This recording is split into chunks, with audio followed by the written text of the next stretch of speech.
Last week, we looked at the man named Jonathan, the man who could have or should have been king. And he had this really, really special heart. It's the same kind of heart that David will have when David arrives on the scene. He trusts God with all of his might. He says to his young armor bearer, God can save whether by many, whether by few. And he ends up climbing up that cliff and attacking a Philistine outpost and kills 20 Philistine soldiers by the hand of God. Well, the Philistines, what I didn't tell you about the story is, when the Philistines hear about all this, they see what's happened. It throws the entire massive Philistine army into disarray. And they are terrified. One man killing 20, they know it's impossible. They know that the Hebrew God must be involved. And so they are terrified, and they're running different directions, and Saul sees his opportunity. And Saul brings his little army, only now the army is growing because those who have deserted are coming back, and even more are coming. And they soundly defeat the Philistines. But now in verse 24, Saul does a bizarre thing. Saul binds an oath on all of his soldiers. Now, it's not that they take the oath. Make sure you're clear about that. It's not that they take the oath. It's that Saul places an oath on them and says, you will not taste of food until evening time. But they've been fighting, and they've been chasing the Philistines, and they're weary, and they're tired. And no food till evening time? And it says these Israelite soldiers are in great distress. Later it'll say they're about to faint from their weariness and from their tiredness. Why does Saul do such a thing? Why does Saul put such a burden on these people?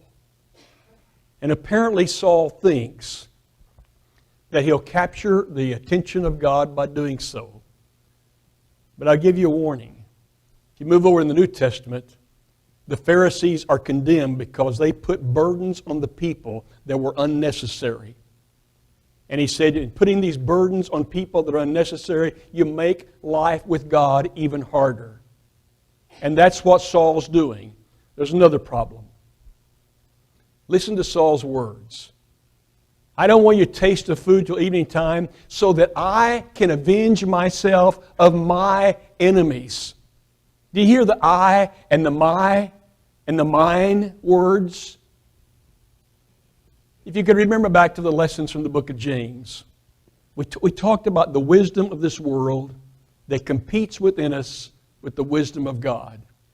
The wisdom of God is peace-loving and peaceable, but the wisdom of this world is selfishness that leads to jealousy, that leads to all kinds of disorder and chaos. Every time. And that's the story of Saul's life. That's the story of Saul's unraveling. You'll see it over and over again. Saul is selfish, and he becomes jealous. And there's all kinds of disarray that happens because of Saul. But he binds the people with an oath. They retreat into the woods. It gets worse. They get out there in the woods and they see that there's honey everywhere oozing from the ground. Now, have you ever been on a diet and you think you're starving? You ever been there? And you look over and there on the counter, she has made this loaf of warm bread and a pie. And you think you're starving and yet you can't touch it. It just makes matters worse. And these men are thinking they're starving, they are faint, and they see all this honey right before them, but Saul has placed them on an oath. You cannot taste it till evening time. And now Jonathan arrives. Jonathan doesn't know about the oath. Jonathan wasn't a part of the oath. He certainly didn't commit to the oath. He gets there in the woods. He's been fighting. He's been chasing the Philistines. He's weary. He just takes his staff and dips it into the honey and puts it up to his mouth, and his eyes brighten. He's getting the nourishment. And the men see soldiers see, and they're alarmed. They say, Jonathan, your father has placed us under an oath that we can't taste of any kind of food till evening time. And Jonathan's bewildered. But don't misunderstand, Jonathan loves his father. In fact, before the stories of Saul come to an end, Jonathan will sacrifice his own life on behalf of his father. But he says, my father has caused so much trouble for Israel. Did you see how my eyes brightened when I tasted of the honey? Wouldn't it have been better to let these men eat, and then they could have even more plundered the Philistines? Now apparently the day passes, as best I can tell from the story.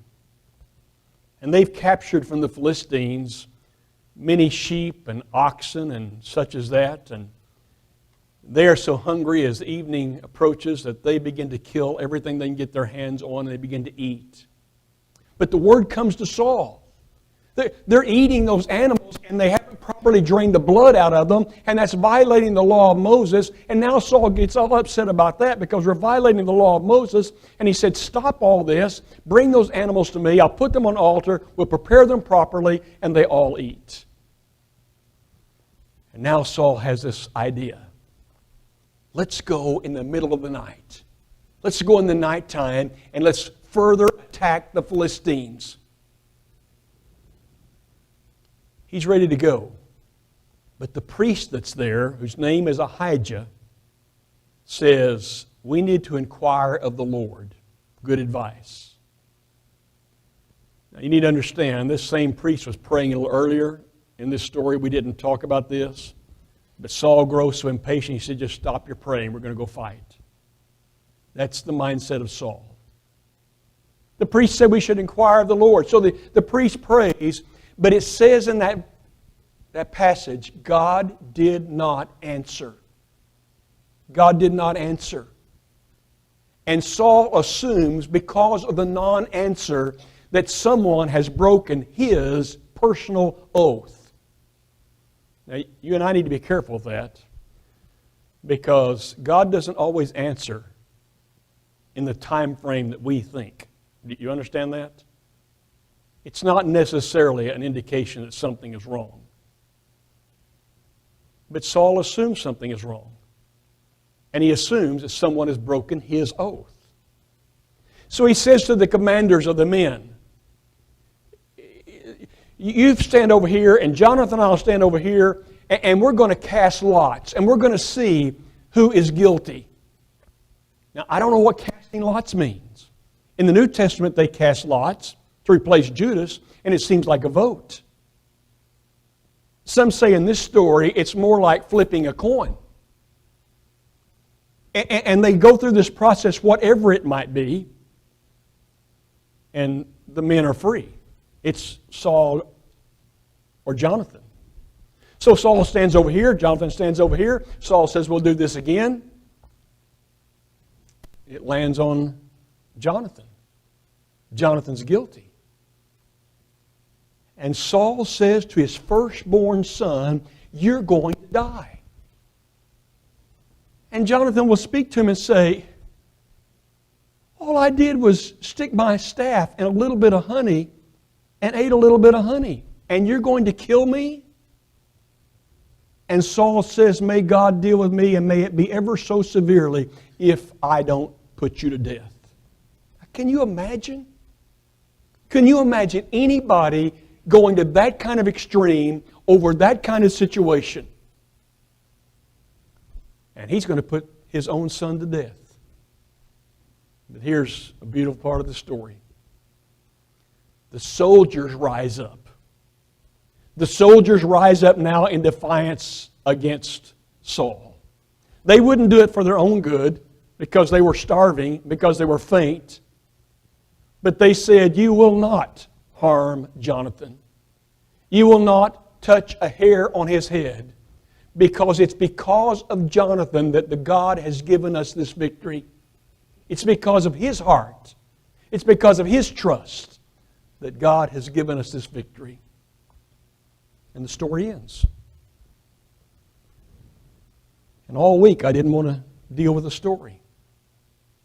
All week I wanted to go to chapter 15. Because it's a story that I find interesting, but why is it there? You may have your application. I have this one. Isn't it so interesting how we can go to such extremes on certain things, certain small things, that may not matter at all to God? And while we're going to all these extremes, could it be possible that our heart is not even close to God? See, I take you back again to a passage like Matthew chapter 15. One that's been quoted over and over again, I think most often out of context. But Jesus is saying to the Pharisees, you tithe your mint, your cumin, and your dill, but you neglect the weightier matters of the law, like justice and mercy. And in Matthew 15, he goes ahead to say, you will not take care of your father and mother. You'll not honor your father and mother. You'll not give them what they need. Instead, you say, we got to reserve this money for the temple treasury. We got to give this to God. And what he's saying is, instead of dealing with giving it to God, you ought to take care of your father and mother first. And that's where he begins to say now,